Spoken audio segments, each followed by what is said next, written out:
शं वरुणः शन्नो भवत्वर्यमा शन्न इन्द्रो बृहस्पतिः शन्नो विष्णुरुक्रमः ॐ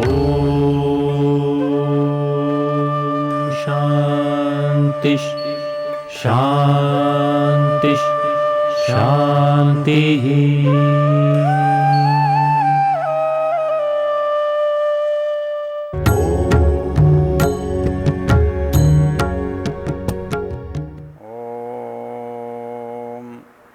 हस्ताभ्यां दशशाखाभ्यां जिह्वा वाचपुरोगवी अनामयित्नुभ्यां त्वा ताभ्यां तोपस्पृशामसि। ओम शांति शांति शांति ओम। हमारी ये वेद विज्ञान की चर्चा है। इस वेद विज्ञान की चर्चा में हम ऋग्वेद के दशम मंडल के 137वें सूक्त पर बात कर रहे हैं। इस सूक्त में 7 मंत्र हैं। उनका एक एक मंत्र का एक एक ऋषि है, सप्तऋषयः ऋषि हैं, और सभी मंत्रों का देवता विश्वे देवाः अर्थात विद्वान लोग, उस विषय के जानकार लोग, वो देवता हैं अर्थात वो विषय उस मंत्रों में बताया गया है। हमने पीछे 6 मंत्रों पर विचार किया। आज इसके 7वें मंत्र पर हम बात कर रहे हैं। मंत्र में जो शब्दावली है वो हस्ताभ्याम दश शाखाभ्याम। इस पूरे सूक्त में आप देखेंगे स्वस्थ रहने की जो क्रिया को बहुत अच्छे ढंग से तरीके से समझाया गया है। पहले हमारे मानसिक स्वास्थ्य के बारे में बात कही और उसके अंदर जो महत्वपूर्ण बात थी, मनुष्य कभी भी सदा न तो स्वास्थ्य की दृष्टि से न विचारों की दृष्टि से एक रस रहता है। कभी उसको बाहर की चीज़ें प्रभावित करती हैं, कभी उसको अंदर की चीज़ें प्रभावित करती हैं। इसलिए उसके बारे में निश्चित नहीं कहा जा सकता कि वो ऐसा ही है या ऐसा ही रहेगा। स्वस्थ आदमी कभी दुर्बल दिखाई देने लगता है, दुर्बल आदमी स्वस्थ दिखाई देने लगता है। मानसिक दृष्टि से बड़ा उत्साही आदमी कभी निराशा के गर्त में दिखाई देता है। निराश व्यक्ति प्रसन्न दिखाई देने लगता है। और इसके लिए जैसे बाहर के प्रभाव काम करते हैं वैसे अंदर के भी करते हैं। इसलिए यदि बाहर के प्रभाव से भी काम होता है और अंदर के भी होता है तो हमको अनुकूलता के लिए दोनों का उपयोग करना होता है। इसलिए पहले मंत्र की जो बात थी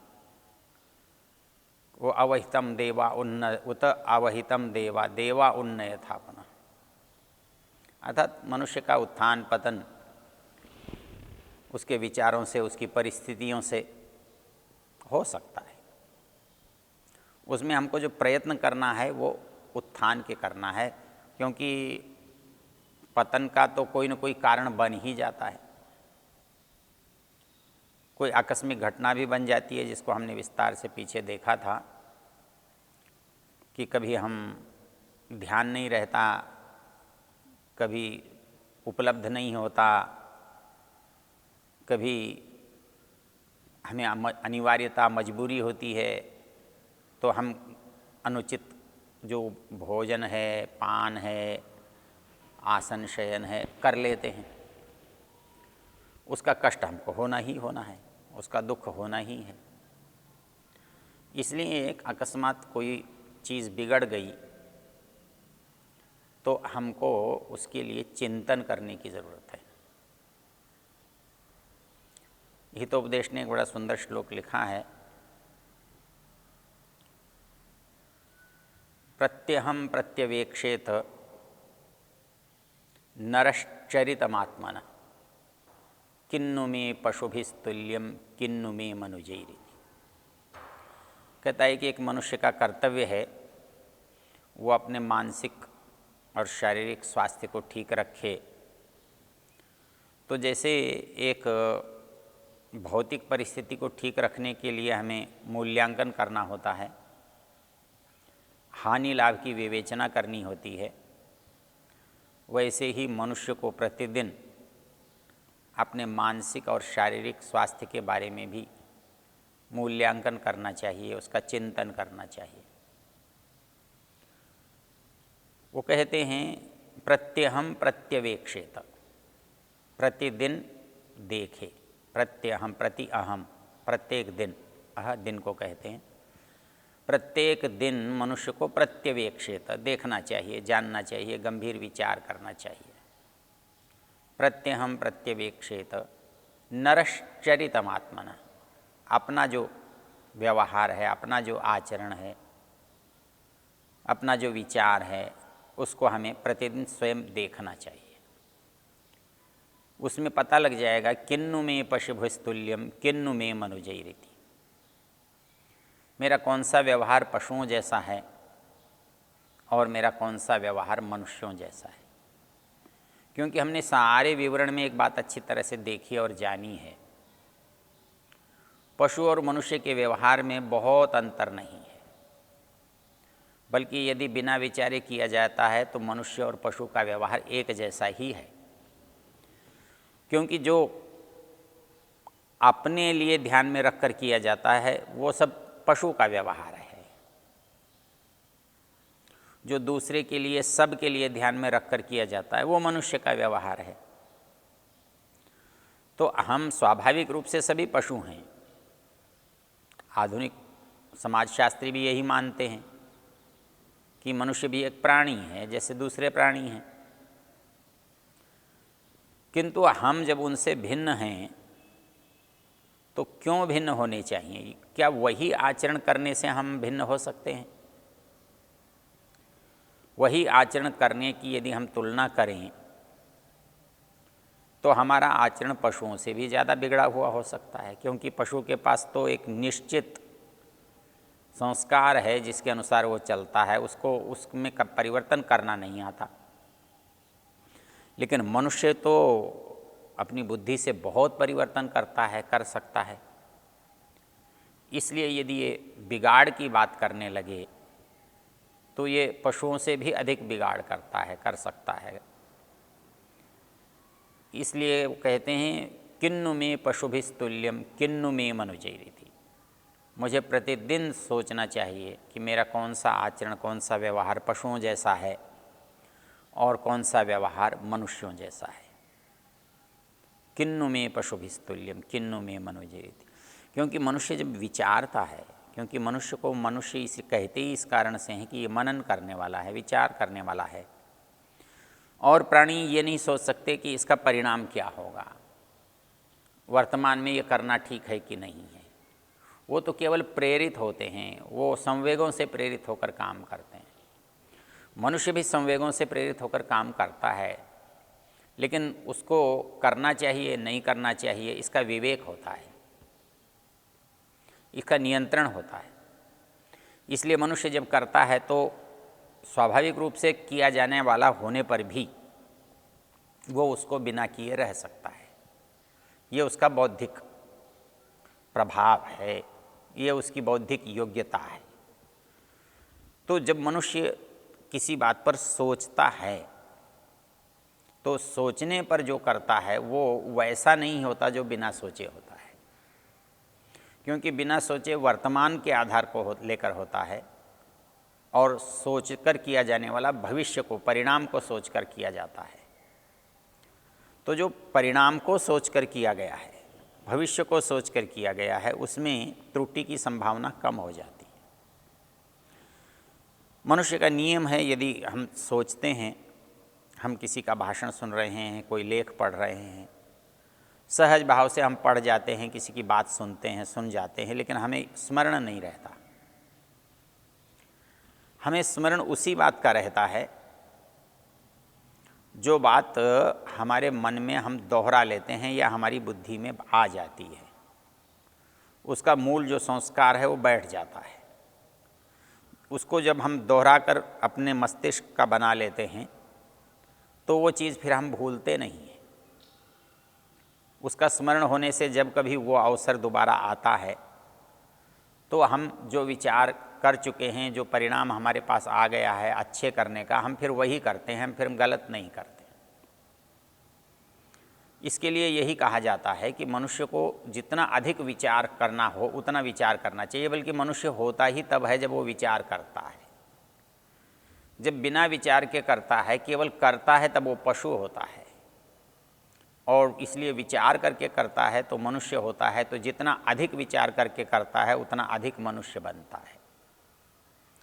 हमारे यहाँ जो अध्यात्म की विधि है उसमें स्वाध्याय में एक विधि ये है कि चिंतन, विचार, क्या ठीक है क्या गलत है, इसको जितना अधिक हम सोचेंगे हमारे करते समय हम उतना ही अधिक अच्छा कर पाएंगे। इसके लिए हमारे ऋषियों ने कहा है कि यदि हम अपने स्वास्थ्य के बारे में चिंतन करें, हमारे मानसिक दशा के बारे में हम चिंतन करें, हमारे विचारों के बारे में हम सोचें, तो वो कहता है निश्चित रूप से उनमें सुधार होगा। और जब हम ये सोचेंगे कि ये पशुओं जैसा है तो हमें उसको नहीं करने की प्रेरणा मिलेगी, और जो अच्छा है मनुष्य जैसा है उसको करने का उत्साह मिलेगा। तो इसलिए उन्होंने कहा प्रत्यहम प्रत्यवेक्षेत नरश्चरितमात्मना किन्नु में पशुभिस्तुल्यम किन्नु में मनुजैरिते। तो हमारा जो मानसिक पतन है उसका उपाय, उसका उद्धार, उसके करने का तरीका विचार है। जब हम ऊंचा चिंतन करेंगे तो हमको उसका ऊंचा होने का लाभ मिलेगा, श्रेष्ठता का लाभ मिलेगा। तो जब हम उच्चता की बात करते हैं उत देवा अवहितम देवा उन्नयथा गुना। और इसीलिए वहाँ एक शब्द और कहा था पीछे, उतागश्चक्रुषम देवा। मनुष्य यदि पाप कर ले, पाप हो जाए, गलती हो जाए, तो यदि अनुभव कर ले मनुष्य की गलती हो गई है तो उसको वो दोबारा सद्विचारों से हटा सकता है, दूर कर सकता है। इसलिए हमारे जीवन में देखते हैं हम कि ऐसे ऐसे जो महापुरुष हुए हैं जिनकी हम कल्पना नहीं कर सकते कि अपने जीवन में इतने बिगड़े हुए होंगे, इतने अज्ञानी होंगे, इतने पिछड़े होंगे, और एक समय आने पर वो बहुत बड़े बड़े व्यक्ति के रूप में हमारे सामने आते हैं। तो वो विचारों के कारण से, हमारा विचार की जो शक्ति है वो बहुत प्रबल होती है। इसलिए हमारी उन्नति जो है वो हमारे मानसिक धरातल पर पहले होती है और शारीरिक धरातल पर जल्दी हो सकती है यदि हमारा मानसिक धरातल उन्नत है। हम मानसिक धरातल को ठीक करके शारीरिक धरातल को जल्दी ठीक कर सकते हैं, और शारीरिक धरातल यदि ठीक है लेकिन मानसिक ठीक नहीं है तो हमारा मानसिक धरातल बना नहीं रह सकता। इसलिए चिकित्सा भी शरीर और मन दोनों की जाती है। और जैसे बताया कल मैंने आपको कि शरीर की चिकित्सा पदार्थों से की जाती है और मानसिक चिकित्सा विचारों से की जाती है। विचारों से, शरीर से विचार प्रभावित होते हैं, विचार से शरीर प्रभावित होता है, मन से शरीर और शरीर से मन, दोनों आगे चलकर एक दूसरे को प्रभावित करते हैं। तो इस मंत्र में जो बात कही गई है वो यही कही गई है। वो कहते हैं हस्ताभ्याम दश शाखाभ्याम। हम अपने हाथ को संस्कृत में हस्त कहते हैं, इसको पाणी कहते हैं। पाणी, आज स्वामी दीक्षानंद जी महाराज एक व्याख्यान दिया करते थे कि हम पशुओं से किस अर्थ में अलग हैं। तो उन्होंने ये व्याख्यान हमारे श्रोताओं को बिल्कुल याद करा दिया था पाणी और वाणी का। अर्थात मनुष्य के पास अभिव्यक्त वाक है और करने के लिए हाथ हैं। यदि दो चीज़ें इसके पास नहीं हैं तो ये पशुओं से भी गरीब है। इनके पास वो योग्यता नहीं है तो ये बहुत असहाय हो जाएगा, निरीह हो जाएगा, दरिद्र हो जाएगा। तो इसलिए पाणी जो है, इसके लिए जब शब्द बनता है तो हमारे लिए कहा है पण व्यवहारे स्तुतौच। ये व्यवहार करने अर्थ में और स्तुति करने अर्थ में व्यवहार तो बाहरी होता है और स्तुति आध्यात्मिक होती है, आंतरिक होती है। जब हम प्रशंसा का भाव मन में रखते हैं, किसी के प्रति आदर श्रद्धा का भाव रखते हैं, तो स्वाभाविक रूप से हमारे हाथ जुड़ जाते हैं। और जब हमारे हाथ जुड़ते हैं तो हमारे अंदर नम्रता का भाव पैदा होता है, आदर का भाव पैदा होता है, श्रद्धा का भाव पैदा होता है। ये शब्द एक ही चीज़ को बता रहे हैं, किंतु उनका जो प्रभाव है वो कम और अधिक है। हम किसी को सामान्य रूप से आदर देते हैं तो कुछ शब्द के द्वारा कहते हैं, श्रीमान जी कहते हैं, आप कहते हैं, जी कहते हैं, जी हाँ कहते हैं। और जब हम उनके प्रति अपने अंतर में कुछ गहरा अनुभव करते हैं तो हम हाथ जोड़ते हैं, सिर झुकाते हैं, नमस्कार करते हैं, नमस्ते कहते हैं, तो हमारा आदर का भाव उनके प्रति प्रकट होता है। और इससे भी जब हम आगे जाते हैं तो जिनके प्रति हम समर्पण का भाव रखते हैं, श्रद्धा का भाव रखते हैं, उनके प्रति फिर हम झुकते हैं, नम्र होते हैं, पैर छूते हैं, उनके सामने दंडवत करते हैं। तो ये हमारे जो शरीर का व्यापार है, शरीर का व्यवहार है, ये हमारी भावनाओं को अभिव्यक्त करता है। इसलिए हमारे हाथ जो हैं हमारे मन को बताते हैं कि हमारे मन में क्या भाव चल रहा है। बहुत सारे लोग कहते हैं ऐसा करने से क्या होता है जी, ऐसा न किया जाए तो क्या नुकसान है जी। हाँ, ऐसा कहा जा सकता है, लेकिन हर क्रिया जो शरीर की है वो शरीर के किसी अंदर के विचार को अभिव्यक्त करती है, प्रकाशित करती है। तो जब हम दोनों हाथ जोड़कर कहीं वंदन करते हैं, अभिवादन करते हैं, नमस्ते करते हैं, तो केवल हाथ नहीं जोड़ रहे होते हैं, बल्कि हमारे अंदर जो भावनाएं हैं, जो विचार हैं, उस समय हमारी जो मनस्थिति है, हम उसको ही प्रकट कर रहे होते हैं। इसलिए जब हम बोलते हैं, जब हम सोचते हैं, तो हमारे चेहरे की भाव भंगिमाएँ बदल जाती हैं। हम बोलते हैं तो हमारे शरीर में, हमारे हाथों में अलग तरह का जो व्यापार है, क्रिया है, वो दिखाई देती है। जब हम क्रोध में होते हैं, स्नेह में होते हैं, आश्चर्य में होते हैं, तब हमारे शरीर की जो मुद्राएं हैं वो अलग अलग होती हैं। इसलिए हमारे शरीर से हम अपने विचारों को व्यक्त करते हैं। तो मंत्र ये कह रहा है कि मेरे विचारों को व्यक्त करने के लिए मेरी जो मुद्राएं हैं, शरीर की अभिव्यक्तियां हैं, वो भी मुझे रोग से परे करने वाली होनी चाहिए, रोग का निवारण करने वाली होनी चाहिए। तो एक बात जो मुख्य रूप से है कि हमारे हाथ में रोग निवारक शक्ति है, हमारे हाथ में रोग निवारण करने का सामर्थ्य है। जब हम अपने सामर्थ्य को व्यक्त करते हैं तो अपने हाथ को सामने रखते हैं। इसलिए यहाँ रोग के निवारण में हाथ का विधान है, हाथ का चर्चा है। ओम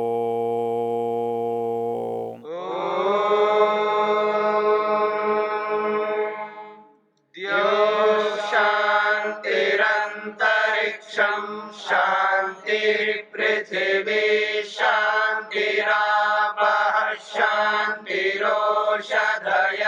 शांतिः वनस्पतयः शांतिर्विश्वे देवा शांतिर्ब्रह्म शांति सर्वं शांति शांतिरेव शांति शांति।